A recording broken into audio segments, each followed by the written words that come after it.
For 40 years, Gloria Beckett lied. She lied to neighbors, to business partners, to her own children. She covered her husband's debts, his fraud, his drinking, his affairs, every crack in the empire he built on her silence. She did it because she believed that's what a good wife does. She held that family together with her bare hands, while the man she protected never once thanked her for it. Then, one morning, Harold's world started collapsing, and for the first time in 4 decades, Gloria refused to save him. She said no. And the moment she stopped lying for him, he turned every lie into her crime. He sat in his leather chair and told their children that their mother was the manipulator, the deceiver, the one who'd poisoned their entire lives with falsehood. Their son called her a liar. Their daughter said she couldn't look at her. The next morning, Gloria found a typed letter on the kitchen counter. Divorce. 30 days to leave the house. No money, no home, no family. At 68 years old, the woman who had held together a $12 million life was standing alone with one suitcase, a mother's ring, and the address of the one person in the family who'd seen through it all 16 years ago. Her youngest daughter, Nora. The one they'd cut off, the one they mocked behind her back, the one the family called the witch because she'd chosen herbs and mountains over their world of polished lies. What Gloria found when she drove 5 hours north into the Vermont mountains, what her so-called witch daughter had built alone in the place the family dismissed as a dead end, and what happened when the children who threw Gloria away came crawling back 5 months later, needing her to lie one more time, that is a story about what happens when the woman who held everything together finally lets it all fall. You're here for a reason. Together, we'll reveal what someone tried to hide. Subscribe, turn on notifications, and comment wherever you're watching. The morning Gloria Beckett's life ended began with a phone call she wasn't supposed to answer. She'd been in the kitchen of the estate in Fairview, Connecticut, arranging flowers for that evening's dinner party, when Harold's private phone rang in his study. In 40 years of marriage, she'd never touched that phone. But Harold was in the shower, and something in her bones told her to pick it up. The voice on the other end was a woman, young, confused, asking for Harry. Nobody called Harold Harry. She hung up without speaking. Her hands weren't shaking, maybe because this wasn't the first lie. It was the last one. For 40 years, Gloria had been the architect of Harold Beckett's spotless reputation. When he lost $90,000 in a failed investment, Gloria told her friends she'd redecorated the house. When his business partner threatened to expose falsified contracts, Gloria drove to the man's home and talked him down over coffee and quiet promises. When Harold's drinking got dangerous, Gloria told the children their father had the flu, was resting. She covered every crack, painted every surface, until the life they presented to the world was seamless. She did this because she believed that's what wives did. You protect the family name. You hold the structure together. You never let anyone see the rot. Harold built a small empire in commercial development. $12 million in assets, a home worth $3 million, memberships to clubs where men shook his hand and called him a man of integrity. Gloria had made that image possible. Every smile at every dinner, every lie to every curious neighbor, every secret buried so deep it became foundation. But foundations made of lies don't hold forever. It started 3 weeks after the phone call. Gloria hadn't confronted Harold. She'd done something worse. She'd gone quiet. A former assistant filed a lawsuit alleging financial misconduct. A journalist started making calls about discrepancies in Harold's deals. All business partners, no longer held in check by Gloria's interventions, began talking. Harold panicked. He needed her to fix it, to smooth things, to lie. For the first time in 40 years, Gloria said no. Within 6 weeks, Harold's reputation was in ruins, and rather than face any of it himself, he did what he had always done. He found someone else to blame. Their son Craig, 41, arrived first, then Diane, 38. They sat in the living room and listened while Harold explained that their mother had known about everything, that the lies were hers. He wasn't entirely wrong. That was the worst part. Gloria had lied. She had covered for him 1,000 times. But the way Harold told it, she wasn't a loyal wife who'd sacrifice her own honesty to protect her family. She was the con artist, the manipulator. Craig wouldn't look at her. Diane was crying. "You lied to us," Craig said, his voice flat. "Our entire lives." "I protected this family," Gloria said quietly. "From what?" Craig's voice rose. "You didn't protect us. You made us accomplices. You used us." Harold sat in silence, letting his children fight his battle. Diane wiped her eyes. "I can't even look at you." The next morning, Gloria found a typed letter on the kitchen counter. Harold was filing for divorce. The children supported his decision. The house was in Harold's name. She had 30 days to vacate. Gloria packed one suitcase. Clothes, her mother's ring, a photograph of her 3 children taken when they were small, and an address she'd kept on a scrap of paper inside her jewelry box for 11 years. The address belonged to Nora, her youngest, the one the family never mentioned. Nora had left at 22 after a fight so vicious it split the family like an axe through green wood. She told Harold he was a fraud. She told Gloria she was a coward. She told Craig and Diane they were blind. Then she'd driven away and hadn't spoken to any of them since, 16 years ago. Gloria had heard fragments through distant relatives. Nora lived in the mountains of Vermont. She grew herbs, made medicines from plants, sold tinctures and salves at farmers' markets. The family called her the witch. Craig used the word first, and it stuck, because it was easier to mock Nora than to consider she'd been right about everything. Gloria drove north for 5 hours. She didn't call ahead. The GPS lost signal 40 minutes before she arrived. She followed directions from a gas station attendant who knew exactly who she was asking about. "Everyone up here knows Nora," the woman said. "She's wonderful." The road turned to gravel, then dirt. Trees closed in thick and green on both sides. Then they opened into a clearing, and Gloria saw it. A small wooden house with a wraparound porch. A garden so vast it looked like a living library. Rows of plants labeled with hand-painted signs. A greenhouse made of reclaimed windows. Wind chimes of old spoons and copper wire. Smoke from a chimney. A sign by the path that read, "Blackwell Botanicals." Gloria turned off the engine and sat in silence. 16 years. 16 years of choosing Harold's version of the family over her youngest daughter's truth. She had no right to be here, but she had nowhere else to go, and something she'd never once given Nora in all those years of distance, an apology. The front door opened before she reached the porch. Nora stood in the doorway, 38 now, dark hair longer than Gloria remembered, eyes the same unsettling green that had always seemed to see through walls. She wore a canvas apron stained with earth and something that smelled like rosemary. She looked at Gloria, at the suitcase, at the car with its Connecticut plates. She didn't speak for a full minute. Then she stepped aside and held the door open. Gloria walked in, and for the first time in 40 years, she stopped holding her breath. The inside of Nora's house smelled like a world Gloria had never been allowed to enter. Dried lavender hung from ceiling beams. Shelves lined every wall, filled with glass jars of crushed leaves, dark liquids, powders in colors Gloria couldn't name. A wood stove burned low in the corner. The kitchen table was covered in small brown bottles, handwritten labels, and a mortar and pestle worn smooth from years of use. Nora poured 2 cups of tea and set one in front of Gloria without a word.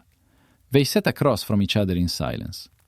Gloria held the cup with both hands and felt the heat move through her fingers into her chest. "I didn't come to ask for anything," Gloria finally said. "I came to tell you that you were right. About all of it. Every word you said 16 years ago was true." Nora sipped her tea. "I know I was right. That's not why you're here. You're here because you have nowhere else to go." The words should have stung. They didn't. They were just true. Gloria nodded. Nora studied her the way she might study a plant she hadn't seen before, deciding whether it was worth tending. "You can stay in the back room," Nora said. "There's a cot and a blanket. You eat what I eat. You help with the work. And we don't talk about him until you're ready to be honest about what you actually did, not what was done to you." The first weeks were brutal. Gloria had never done physical labor. Harold had hired people for everything. Gloria's role had been to manage the image, not the machinery. Now she was on her knees in cold dirt at 6 in the morning, pulling weeds between rows of chamomile and echinacea. Her back screamed, her hands cracked and bled. Nora didn't slow down for her. She explained things once, without patience for repetition. "This is yarrow, it stops bleeding. This is valerian, it helps people sleep. This is comfrey, it heals bones. Don't confuse it with foxglove or you'll kill someone." Gloria learned, not because she wanted to, but because there was nothing else. No television, no phone signal, no gossip. Just the land, the plants, the quiet, and a daughter who spoke to her only when necessary. By the third week, something shifted. Gloria's hands stopped bleeding. Her back still ached, but differently. Muscles rebuilding rather than breaking. She recognized plants by smell before Nora named them. She learned to harvest without bruising leaves, to dry herbs at the right temperature, to measure tinctures with a steady hand. One evening on the porch, Gloria asked the question pressing against her ribs since she arrived. "Why Blackwell? Your last name is Beckett." Nora didn't look up from the salve she was labeling. Blackwell was Grandma's maiden name. She taught me about plants when I was little. Every summer, she showed me something new. Gloria felt something crack inside her chest. Her own mother, teaching Nora things Gloria had never known about, never valued. How much had she missed while protecting Harold's empire of nothing? "I didn't know that," Gloria said. "You didn't ask. You never asked about anything that didn't fit inside Dad's world." But Gloria kept working, and slowly the distance between them began to close. Nora started explaining without being asked. She'd hold up a sprig and say, "Smell this," and wait for Gloria to guess. She left herbalism books on Gloria's cot. One morning, she handed Gloria a jar of salve and said, "You made this one. Put your name on the label." Gloria stared at the jar. Her hands had made this. Hands that had spent 40 years arranging flowers for dinner parties and signing checks to keep secrets buried. These same hands had crushed dried calendula petals and mixed them with beeswax and olive oil, and the result was something real. Something that healed instead of hiding. She wrote her name on the label. It was the first time in decades she'd felt like her name meant something. The farmer's market in the valley town of Ridgemont was every Saturday. Nora had a regular table, and her customers greeted her by name. Gloria worked behind the table, restocking jars, making change, learning the rhythm of a life built on trust instead of performance. A woman named Helen, mid-60s, came every week for joint pain salve. She told Gloria her story without being asked. Divorced after 35 years, living alone. Thought her life was over until she found Nora's elderberry syrup and started coming to the market just to have somewhere to be on Saturdays. Gloria listened. Really listened. Not the way she used to at Harold's dinners, scanning for information to manage, but the way you listen when someone's pain sounds exactly like your own. More women came. A widow named Doris, who hadn't slept in 2 years. A retired teacher named June, who'd lost her purpose. A young mother named Eva, who'd left a controlling husband and didn't know a single person within 100 miles. They came for the remedies, but stayed for the conversation. Gloria began to see what Nora had built. Not just an herb business. A web of quiet, steady care. Every jar came with the unspoken message that someone saw you. Someone cared whether you slept or whether your hands ached less this week. One Saturday, a woman approached holding a printed article from a regional magazine about Nora. The headline called her the Witch of Ridgemont. The woman asked if it was true that Nora could cure anything. Nora smiled. The first full smile Gloria had seen from her. I don't cure anything, she said. I just pay attention to what the land already knows. People forgot how to listen to it. I remind them. That night, walking back through the dark carrying empty crates, Gloria said something she hadn't planned. I'm proud of you. I should have said it 16 years ago. I'm proud of who you are.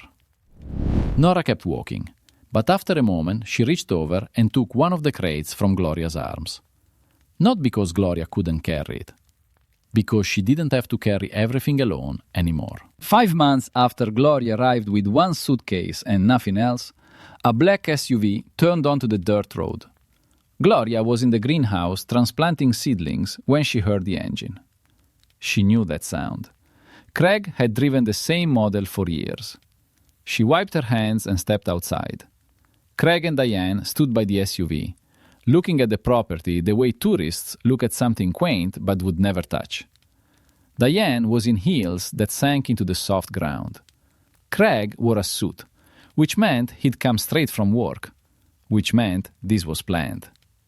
"Mom," Craig said, "we need to talk." Gloria didn't move from the greenhouse doorway. "So, talk." Craig exhaled. Dad's situation has changed. The lawsuits have gotten worse. His lawyers say the estate could face significant liability. There are liens against the house. He might lose everything. Gloria waited. She could feel where this was going, the way you feel rain before it falls. His legal team thinks assets may have been transferred or hidden during the marriage, Craig continued. They want a full accounting. They want to talk to you. You mean Harold wants me to lie for him again? Gloria said. Craig's jaw tightened. That's not what I said. It's exactly what you said. You just used more words. Diane stepped forward. Mom, this affects all of us. If Dad loses the estate, there's nothing left. The inheritance, everything we planned for. We need you to cooperate. Just answer their questions. Gloria looked at her daughter. Diane had Harold's eyes, and right now those eyes held the same expression Harold wore every time he needed Gloria to clean up his mess. Desperate, but dressed as reasonable. Let me make sure I understand, Gloria said. You threw me out. You called me a liar. You supported the divorce. You didn't call me once in 5 months. And now you're here because he needs me to save him again? We didn't know the full picture, Diane said. You didn't want to know. There's a difference. Gloria felt something rise in her chest. Not anger. Something cleaner. Clarity. I spent 40 years protecting this family, she said. I lied to your teachers when your father was too drunk to attend parent nights. I lied to his partners when he made deals that should have put him in prison. I lied to you every day because I thought that's what love looked like. I thought being a good wife meant keeping the walls standing no matter what was rotting behind them. Her voice didn't shake. She stood in the doorway of a greenhouse she'd helped build, wearing mud-stained clothes, and she had never felt more solid in her life. Nora tried to tell me the truth 16 years ago, and I chose your father's version. I chose comfort over honesty. I chose the performance over the person. That cost me my daughter for 16 years. That is the worst thing I've ever done. Not the lies I told for Harold, the truth I refused to hear from Nora. Craig opened his mouth. Gloria held up her hand. I'm done protecting Harold. I'm done protecting the image, the money, the name. You want to help your father? Help him. Sell the cars. Sell the memberships. Let him face what he built. But don't come here and ask me to bleed for a family that threw me away the moment I stopped being useful. Wind moved through the trees. A wind chime rang once, softly. What about us? Diane asked, her voice small. Our relationship. Gloria looked at her carefully. I would love to have a relationship with you, both of you, but not like before, not built on pretending. if you want to know me, the real me, not the woman who performed for 40 years, but the one standing here now, then come back. Without lawyers, without agendas. Come back because you want a mother, not a fixer. Craig turned and walked to the SUV. Diane hesitated. She looked at the greenhouse, the garden, the life Gloria had grown in the place they dismissed. Something flickered behind her eyes. Then she followed Craig, and the SUV pulled away. Gloria stood watching until the dust settled. Nora appeared beside her, arms folded, watching the same empty road. "You okay?" Nora asked. Gloria thought about the woman who'd driven up this road 5 months ago, shaking, carrying one suitcase and a lifetime of shame. She thought about the woman standing here now, hands rough, back strong, lungs full of mountain air. "I'm not okay," Gloria said, "but I'm honest, and that's better." Nora nodded. "That's better." They walked inside together. Nora put the kettle on. Gloria sat at the table where she'd sat that first night, terrified and silent, and picked up the mortar and pestle. She had calendula to crush. She had labels to write. She had a life to tend, small and quiet and real. Built not on secrets, but on soil. Not on performance, but on presence. Not on the family she'd been given, but on the daughter she'd almost lost, and the woman she was still, at 68, becoming. The witch's daughter, they'd called Nora. The liar, they'd called Gloria. Let them. Names given in cruelty only stick if you let them. Gloria had spent 40 years letting other people's words define her shape. She was done. Here, in this house that smelled like lavender and wood smoke, beside a daughter who'd had the courage to leave when Gloria hadn't, she was finally writing her own name. And it meant something. For the first time, it meant exactly what she wanted it to mean.